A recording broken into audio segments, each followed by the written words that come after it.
విశాఖపట్నంలోని ఆలయాలలో ప్రముఖమైనది కనక మహాలక్ష్మి ఆలయం. బురుజుపేటలో నెలకొన్న ఈ ఆలయం క్రిందటి శతాబ్దం పూర్వార్ధంలో వెలుగులోకొచ్చిందని చెబుతారు. కనక మహాలక్ష్మి విశాఖ పాలకుల ఇలవేలుపు. విశాఖ వాసులకే కాదు, ఈ చుట్టుపక్కల ప్రాంతాల వారికి గత శతాబ్ద కాలంగా ఆరాధ్య దైవం. శ్రీ కనక మహాలక్ష్మి అమ్మవారు విశాఖ నగరం నడిబొడ్డున కొలువయ్యున్నారు. విశాఖ 100 సంవత్సరాల క్రిందట ఒక చిన్న ఊరు. శ్రీ కనక మహాలక్ష్మి అమ్మవారు విశాఖపట్నంలో భక్తుల నీరాజనాలతో వెలసిల్లుతున్నది. భక్తుల పాలిట కల్పవల్లిగా, ఆరోగ్యాన్ని, స్త్రీలకు ఐదవతనాన్ని ప్రసాదించే దేవతామూర్తిగా కొలవబడుతోంది. శ్రీ కనక మహాలక్ష్మి అమ్మవారిని సత్యంగల తల్లిగా, కోరిన వరాలిచ్చే కొంగు బంగారంగా, స్త్రీలకు ఐదవతనాన్ని, నగరవాసులకు ఆరోగ్యాన్ని ఇనుమడింపజేసే దేవతామూర్తిగా భక్తులు శ్రీ అమ్మవారిని అత్యంత భక్తి శ్రద్ధలతో సేవిస్తూ ఉంటారు. కనక మహాలక్ష్మి అమ్మవారి విగ్రహం ఇతర దేవాలయాలలో వలె కాకుండా గోపురం లేని బహిరంగ మండపంలో మనకు దర్శనమిస్తుంది.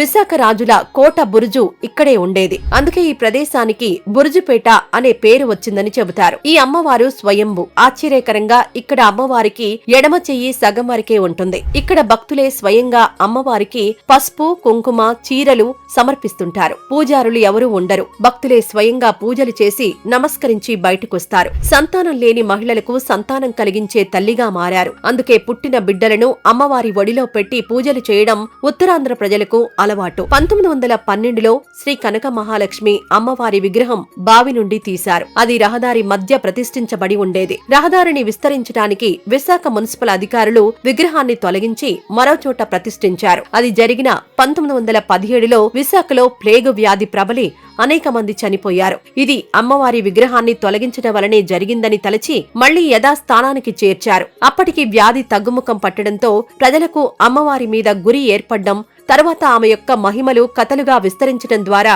విశేష ప్రాచుర్యం పొందింది. అమ్మవారికి ప్రీతికరమైన రోజు గురువారం. తెల్లవారుజాము నుంచి రాత్రి వరకు భక్తులు అమ్మవారిని దర్శించి తీర్థ ప్రసాదాలను స్వీకరిస్తుంటారు.